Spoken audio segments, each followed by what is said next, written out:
When we talk about a tricep extension, it's the extension or the straightening of our arm pulled back or using the tricep to work against whatever resistance we are using. So if I'm standing up and I'm holding something that I'm pushing down, my triceps are working.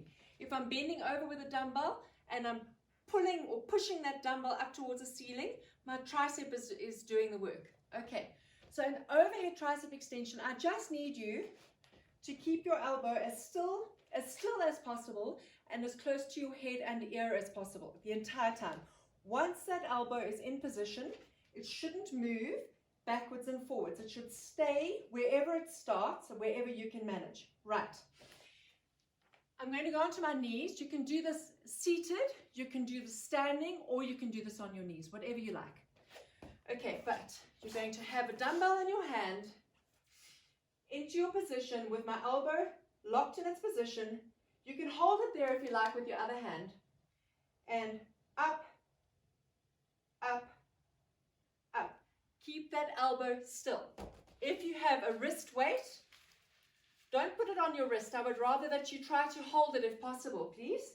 Again, I'm going to hold my elbow in position, up, the same movement, okay?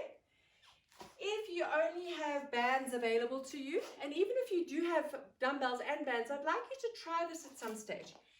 You take a rope, you thread it through your band.